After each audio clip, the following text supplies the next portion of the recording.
ఈరోజు ఆంధ్రప్రదేశ్ 10వ తరగతి సంఘీయ శాస్త్రం పాలిటీ టెక్స్ట్ బుక్లో రెండో పాఠానికి సంబంధించిన ముఖ్యాంశాలు చూద్దాం. రెండో పాఠం లింగం, మతం మరియు కులం. ఇందులో 58 నుంచి 65 పేజీ వరకు అవలోకనం. దేని యొక్క ఉనికి ప్రజాస్వామ్యానికి ప్రమాదకరం కాదు? సామాజిక వైవిధ్యం. దేని యొక్క ఉనికి ప్రజాస్వామ్యానికి ప్రమాదకరం కాదంటే సామాజిక వైవిధ్యం. ప్రజాస్వామ్య వ్యవస్థలో వేటి రాజకీయ వ్యక్తీకరణ సాధ్యం, చాలాసార్లు అవసరం కూడా. సామాజిక వైవిధ్యాల రాజకీయ వ్యక్తీకరణ. ప్రజాస్వామ్య వ్యవస్థలో వేటి రాజకీయ వ్యక్తీకరణ సాధ్యం, చాలాసార్లు అవసరం కూడా. సామాజిక వైవిధ్యాల రాజకీయ వ్యక్తీకరణ అనేది సాధ్యం ప్రజాస్వామ్య వ్యవస్థలో.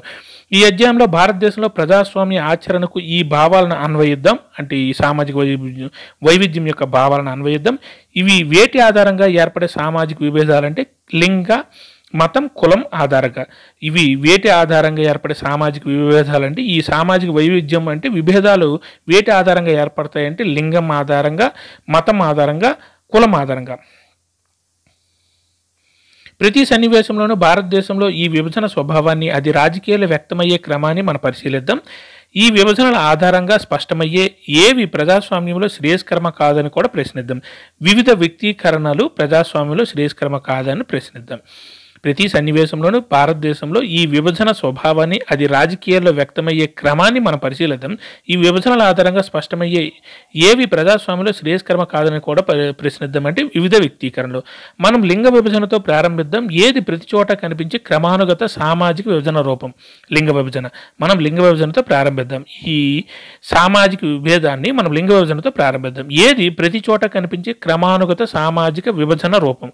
సామాజికంగా విభజించే రూపం ఏంటంటే లింగ విభజన. ఇది సింపుల్గా మనకు క్లియర్గా తెలిసేది. కానీ రాజకీయాల అధ్యయనంలో దీనిని అరుదుగా గుర్తిస్తాం. లింగ విభజన సహజమైనది, మార్చరానిది అని భావిస్తుంటారు. ఏదేమైనా ఇది జైవికం కాదు. కానీ వేటికి సంబంధించిందంటే సామాజిక అంచనాలు, మోస పద్ధతులకు సంబంధించినది ఈ లింగ విభజన. ఈ లింగ విభజన అనేది సహజమైనది, మార్చరానిది అని భావిస్తూ ఉంటారు. అంటే సహజంగా మనకు వచ్చేసిందని మనం అనుకుంటాం, మార్చలేము అని కూడా అనుకుంటాం. కానీ ఏదేమైనా ఇది జైవికం కాదండి. పుట్టుకతో మనిషి జీవించినప్పుడు వచ్చింది కాదు, మనం పెట్టుకుంది. కానీ వేటికి సంబంధించిందంటే సామాజిక అంచనాలు, మోస పద్ధతులకి సంబంధించింది. తర్వాత పబ్లిక్ ఆర్ ప్రైవేట్ విభజన. ఇంటి పని, పిల్లల పెంపకం మహిళల ప్రధాన బాధ్యతని బాలబాలికలు నమ్మే విధంగా పెంచుతారు. ఇది చాలా కుటుంబాల్లో ఏ విభజన ప్రతిబింబిస్తుందంటే లింగ ఆధారిత శ్రమ విభజనను. ఇంటి పని, పిల్లల పెంపకం మహిళల ప్రధాన బాధ్యతని బాలబాలికలు నమ్మే విధంగా పెంచుతారు. ఇది చాలా కుటుంబాల్లో ఏ విభజనను ప్రతిబింబిస్తుందంటే లింగ ఆధారిత శ్రమ విభజనను. అంటే ఒక లింగం ఆధారంగా శ్రమను విభజించడం అనే దాన్ని ప్రతిబింబిస్తుంది. అంటే ఇంటి పనులు వీళ్ళే చేయాలి, వీళ్ళు ఆడవాళ్ళే చేయాలి, మగవాళ్ళు చేయకూడదు అనేది ఒక విభజన మన శ్రమ విభజన అనేది ప్రతిబింబిస్తుంది. పద కోసం లైంగిక పరమైన శ్రమ విభజన అంటే ఇంటి పని ఆ కుటుంబ మహిళ లేదా ఇంటి పని వారితో నిర్వహించబడే ఒక విధానం. ఏంటి ఇంటి పని అనేది? లైంగిక పరమైన శ్రమ విభజన అంటే ఏంటంటే ఇంటి పని ఆ కుటుంబ మహిళ లేదా ఇంటి పని వారితో నిర్వహించే ఒక విధానం ఇంటి పని అనేది. ఎవరు వంట, ఇంటిని శుభ్రపరచుట, బట్టలు ఉతుకుట, టైలరింగ్, పిల్లల సంరక్షణ మొదలగు ఇంటిలోనే అన్ని పనులు చేస్తారు. పురుషులు ఇంటి బయట అన్ని రకాల పనులు చేస్తారని మహిళలు. ఇది లైంగిక పరమైన శ్రమ విభజన అంటే ఇంటిలో పనులు అంటే అవి ఏంటంటే వంట చేయడం, ఇంటిని శుభ్రం చేయడం, బట్టలు ఉతకడం, టైలరింగ్, పిల్లల సంరక్షణ మొదలైన పనులన్నీ ఎవరు చేస్తారంటే మహిళలు చేస్తారు. పురుషులు ఏం చేస్తారు? ఇంటి బయట పనులు చేస్తారు. ఇదే విభజన, ఈ శ్రమ విభజన.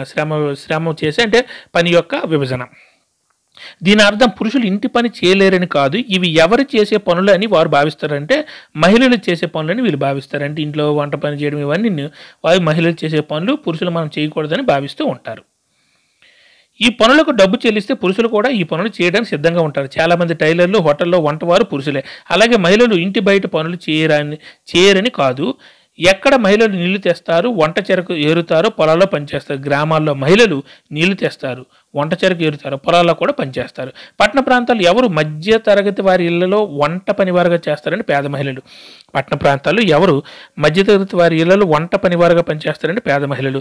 మధ్యతరగతి మహిళలు ఎక్కడ పనిచేస్తారంటే కార్యాలయాల్లో. మధ్యతరగతి మహిళలు ఎక్కడ పనిచేస్తారంటే కార్యాలయాల్లో పనిచేస్తారు. వాస్తవానికి ఎక్కువ మంది మహిళలు ఏ పనితో పాటు ఆదాయం వచ్చే ఏదో కొంత పని చేస్తారు. వారి పని కి విలువ కట్టడం లేదు, వారికి గుర్తింపు ఇవ్వడం లేదు ఇంటి పనితో. వాస్తవానికి ఎక్కువ మంది మహిళలు ఏ పనితో పాటు ఇంటి పనితో పాటు ఆదాయం వచ్చి ఏదో కొంత పని చేస్తారు. వారి పనికి విలువ కట్టడం లేదు, వారికి గుర్తింపు కూడా ఇవ్వడం లేదు. ఎవరు మానవ జాతిలో సగ భాగంగా ఉన్నప్పటికీ ఈ పని విభజన ఫలితంగా ప్రజా జీవితంలో వారి పాత్ర తక్కువగానే ఉందంటే స్త్రీలు అనేవారు మానవ జాతిలో సగభాగంగా ఉన్నప్పటికీ ఈ పని విభజన ఫలితంగా ప్రజా జీవితంలో వారి పాత్ర తక్కువగానే ఉంది. చాలా సమాజాల్లోనూ మరీ ముఖ్యంగా రాజకీయాల్లో కూడా ఎవరి పరిస్థితి ఎలాగ ఉందంటే స్త్రీల పరిస్థితి చాలా ఇలాగే ఉంది. చాలా సమాజాలలోనూ మరీ ముఖ్యంగా రాజకీయాల్లో కూడా ఎవరి పరిస్థితి ఎలాగే ఉందంటే స్త్రీల యొక్క పరిస్థితి ఇలాగే ఉంది. ఇంతకుముందు పురుషులు మాత్రమే ప్రజా వ్యవహారాల్లో పాల్గొనడానికి, ఓటు వేయడానికి, మరి ఎన్నికల్లో పోటీ చేయడానికి అనుమతించబడ్డారు. క్రమంగా రాజకీయాల్లో ఏ అంశం తలెత్తిందంటే లింగం అంశం తలెత్తింది. ఇంతకుముందు పురుషులు మాత్రమే ప్రజా వ్యవహారాల్లో పాల్గొనడానికి, ఓటు వేయడానికి, మరి ఎన్నికల్లో పోటీ చేయడానికి అనుమతించబడ్డారు. క్రమంగా రాజకీయాల్లో ఏ అంశం తలెత్తిందంటే లింగం అనే అంశం తలెత్తింది. ప్రపంచంలో గల వివిధ ప్రాంతాల్లోని మహిళలు ఏకమై సమాన హక్కుల కోసం ఉద్యమాలు చేశారు. మహిళలకు కూడా ఏ హక్కు ఇవ్వాలని చాలా దేశాలు ఉద్యమాలు జరిగాయంటే ఓటు హక్కు. ప్రపంచంలో గల వివిధ ప్రాంతాల్లోని మహిళలు ఏకమై సమాన హక్కుల కోసం ఉద్యమాలు చేశారు. మహిళలకు కూడా ఏ హక్కు ఇవ్వాలని చాలా దేశాలు ఉద్యమాలు జరిగాయంటే ఓటు హక్కు ఇవ్వాలని. ఈ ఉద్యమాలు ఎవరి రాజకీయ చట్టపరమైన హోదాను పెంచాలని, వారి విద్యా ఉద్యోగావకాశాన్ని అభివృద్ధి చేయాలని డిమాండ్ చేసేయండి మహిళల. ఈ ఉద్యమాలు ఎవరి అంటే మహిళల రాజకీయ చట్టపరమైన హోదాను పెంచాలని, వారి విద్యా ఉద్యోగావకాశాన్ని అభివృద్ధి చేయాలని డిమాండ్ చేసేయండి మహిళల. చాలా తీవ్రవాద మహిళా ఉద్యమాలు వ్యక్తిగత కుటుంబ జీవితంలో కూడా దేనికోసం ఉద్దేశించినవంటి సమానత్వం కోసం. చాలా తీవ్రవాద మహిళా ఉద్యమాలు వ్యక్తిగత కుటుంబ జీవితంలో కూడా దేనికోసం ఉద్దేశించినవంటే సమానత్వం కోసం ఉద్దేశించినవి. ఈ ఉద్యమాలను ఏ ఉద్యమాలు అంటారంటే స్త్రీవాద ఉద్యమాలు అంటారు. ఈ ఉద్యమాలను ఏ ఉద్యమాలు అంటే స్త్రీవాద ఉద్యమాలు. కోసం స్త్రీవాద ఉద్యమాలు అన్నాం కదా, అందులో స్త్రీవాది అంటే ఎవరంటే స్త్రీ పురుషులకు సమాన హక్కులు అవకాశాలు ఉండాలని నమ్మే మహిళ లేదా పురుషుడు. స్త్రీవాది అంటే స్త్రీ పురుషులకు సమాన హక్కులు అవకాశాలు ఉండాలని నమ్మే మహిళ లేదా పురుషుడు. దేని గురించిన రాజకీయ వ్యక్తీకరణ ఈ అంశంపై రాజకీయ సమీకరణలు ప్రజా జీవితంలో మహిళల పాత్రను మెరుగుపరచడానికి సహాయపడ్డాయంటే లింగ విభజన. దేని గురించిన అంటే లింగ విభజన గురించిన రాజకీయ వ్యక్తీకరణ ఈ అంశంపై రాజకీయ సమీకరణలు ప్రజా జీవితంలో మహిళల పాత్ర మెరుగుపరచడానికి సహాయపడ్డాయంటే లింగ విభజన గురించి రాజకీయ వ్యక్తీకరణ. ఇప్పుడు మనం ఎవరు శాస్త్రవేత్తలుగా, వైద్యులుగా, ఇంజనీర్లుగా, లాయర్లుగా, మేనేజర్లుగా, పాఠశాలలు మరియు విశ్వవిద్యాలయాల ఉపాధ్యాయులుగా పనిచేయడం చూస్తున్నామంటే మహిళలు. ఇప్పుడు మనం ఎవరు శాస్త్రవేత్తలుగా, వైద్యులుగా, ఇంజనీర్లుగా, లాయర్లుగా, మేనేజర్లుగా, పాఠశాలలు మరియు విశ్వవిద్యాలయాల ఉపాధ్యాయులుగా పనిచేయడం చూస్తున్నామంటే మహిళలు. గతంలో మహిళలు ఈ పనులకు తగిన వారుగా పరిగణింపబడలేదు. ప్రపంచంలోని కొన్ని ప్రాంతాల ఉదాహరణలు స్కాండినేవియన్ దేశాలైన ఎక్కడ ప్రజా జీవితంలో మహిళా భాగస్వామ్యం చాలా ఎక్కువగా ఉందంటే స్వీడన్, నార్వే మరియు ఫిన్లాండ్. స్కాండినేవియన్ దేశాలైన స్వీడన్, నార్వే మరియు ఫిన్లాండ్లోని ప్రజా జీవితంలో మహిళా భాగస్వామ్యం అనేది ఎక్కువగా ఉంది. మన దేశంలో స్వాతంత్రం తర్వాత పరిస్థితి కొంత మెరుగైనప్పటికీ మహిళలు పురుషుల కంటే వెనుకబడే ఉన్నారు. మనది ఇంకా పురుషాధిక్యత గల ఏ సమాజంగానే ఉందంటే పితృస్వామిక సమాజంగానే ఉంది. మన దేశంలో స్వాతంత్రం తర్వాత పరిస్థితి కొంత మెరుగైనప్పటికీ మహిళలు పురుషుల కంటే వెనుకబడే ఉన్నారు. మనది ఇంకా పురుషాధిక్యత గల ఏ సమాజంగానే ఉందంటే పితృస్వామిక సమాజంగానే ఉంది. కోసం ఇక్కడ పితృస్వామిక సమాజం అంటే ఏంటో చూద్దాం. పితృస్వామ్యం అంటే దీని శబ్దార్థం తండ్రి నిర్వహణ. పితృ అంటే తండ్రి, దీని శబ్దార్థం తండ్రి నిర్వహణ. ఎవరికి అధిక విలువనిచ్చి మహిళలపై వారికి అధికారాన్ని ఇచ్చే వ్యవస్థను తెలపడానికి ఈ భావనను వాడుతారంటే పురుషులకు. ఎవరికి అధిక విలువనిచ్చి మహిళలపై వారికి అధికారాన్ని ఇచ్చే వ్యవస్థను తెలపడానికి ఈ భావనను వాడుతారంటే పురుషులకు. మహిళలు అనేక విధాలుగా ప్రతికూలతను, వివక్షతను, అణచివేతను ఎదుర్కొంటున్నారు. అక్షరాస్యత రేటు పురుషుల్లో ఎంత శాతం ఉంటే మహిళల్లో ఎంత శాతంగా ఉంది, అలాగే బాలికల్లో కొద్ది శాతం మంది మాత్రం ఉన్నత చదువులకు వెళ్తున్నారంటే అక్షరాస్యత రేటు పురుషులు 76% ఉంది, మహిళల్లో 54% ఉంది. మహిళలు అనేక విధాలుగా ప్రతికూలతను, వివక్షతను, అణచివేతను ఎదుర్కొంటున్నారు. అక్షరాస్యత రేటు పురుషులు ఎంత శాతం ఉంటే మహిళల్లో ఎంత శాతంగా ఉంది, అలాగే బాలికలలో కొద్ది శాతం మంది మాత్రమే ఉన్నత చదువులకు వెళ్తున్నారంటే పురుషుల్లో 76% ఉండి మహిళల్లో 54% మాత్రమే ఉంది. మన దేశంలోని 6 నగరాల్లో సమయ వినియోగ సర్వేను నిర్వహించడం జరిగింది. ఒక సగటు మహిళ ప్రతిరోజు దాదాపు 8 గంటల పైగాను, సగటు పురుషుడు 8 గంటల పైగాను పనిచేస్తున్నారని ఇది తెలుపుతుందంటే సగటు మహిళ 7.5 గంటల పైగా, పురుషుడు 6.5 గంటల పాటు. మన దేశంలో 6 నగరాల్లో సమయ వినియోగ సర్వేను నిర్వహించడం జరిగింది. ఒక సగటు మహిళ ప్రతిరోజు దాదాపు 8 గంటల పైగాను పనిచేస్తుందంటే 7.5 గంటలకు పైగా పనిచేస్తుంది. ఒక సగటు పురుషుడు ఎన్ని గంటలు పనిచేస్తుందంటే 6.5 గంటల పాటు పనిచేస్తున్నాడు. అయితే పురుషులు చేసే పని బయటకు బాగా కనిపిస్తుంది. ఎందుకంటే వారు చేసిన పనిలో ఎక్కువ భాగం దేని సృష్టికి దారితీస్తుంది అంటే సంపద సృష్టికి దారితీస్తుంది. అయితే పురుషులు చేసే పని బయటకు బాగా కనిపిస్తుంది. ఎందుకంటే వారు చేసిన పనిలో ఎక్కువ భాగం దేని సృష్టికి దారితీస్తుంది అంటే సంపద సృష్టికి. అయితే మహిళలు కూడా ప్రత్యేకంగా సంపద సృష్టించే పనిని చేస్తారు. కానీ వారు చేసే పనులు అధిక భాగం దేని సంబంధమైనది? గృహ సంబంధమైనది. ఈ పనికి చెల్లింపులు జరగవు. ఇది కంటికి కనబడినది.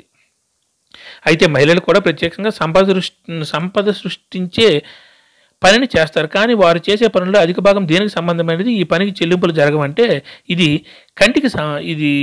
కంటికి కనబడదు. ఎవరు చేసేది? గృహ సంబంధమైన పనులు మహిళలు చేసేవి కంటికి కనబడవు. ఈ పనికి చెల్లింపులు కూడా ఉండవు. రోజువారీ సమయ వినియోగం గంటలు, నిమిషాలు. ఇప్పుడు సర్వే చేశారు కదా, దాని గురించి చూద్దాం. కార్యకలాపాలు పురుషులు, మహిళలు. గంటలు, నిమిషాలలో ఆదాయం పొందే పని పురుషులు 6 గంటలు చేస్తే మహిళలు 2 గంటల 40 నిమిషాలు చేస్తారు. ఆదాయం పొందే పని పురుషులు 6 గంటలు చేస్తే మహిళలు 2 గంటల 40 నిమిషాలు చేస్తారు. ఇంటి పని లేదా దాని సంబంధిత పని పురుషులు 30 నిమిషాలు చేస్తే మహిళలు 5 గంటలు చేస్తారు. ఇంటి పని లేదా దాని సంబంధిత పని పురుషులు 30 నిమిషాలు చేస్తే మహిళలు 5 గంటలు చేస్తారు. సంభాషణ, కబుర్లు పురుషులు 1 గంట 25 నిమిషాలు చేస్తే మహిళలు 1 గంట 20 నిమిషాలు చేస్తారు. సంభాషణ, కబుర్లు పురుషులు అయితే 1 గంట 25 నిమిషాలు కబుర్లు ఆడతారు. మహిళలు అయితే 1 గంట 20 నిమిషాలు. పని లేకపోవడం లేదా విశ్రాంతి పురుషులు 3 గంటల 40 నిమిషాలు, మహిళలు 3 గంటల 50 నిమిషాలు. పని లేకపోవడం లేదా విశ్రాంతి పురుషులు 3 గంటల 40 నిమిషాలు విశ్రాంతి తీసుకుంటే మహిళలు 3 గంటల 50 నిమిషాలు. నిద్ర, స్వీయ సంరక్షణ, పఠనం మొదలైనవి పురుషులు 12 గంటల 25 నిమిషాలు అయితే మహిళలు 11 గంటల 10 నిమిషాలు. నిద్ర, స్వీయ సంరక్షణ, పఠనం మొదలైనవి పురుషులు 12 గంటల 25 నిమిషాలు చేస్తే మహిళలు అనేవి 11 గంటల 10 నిమిషాలు చేస్తారు. ఇవన్నీ ఈ మూలం ఏంటంటే భారత ప్రభుత్వం సమయ వినియోగ సర్వే 1998-99 నుండి ఇది తీసుకోవడం జరిగింది. Thank you.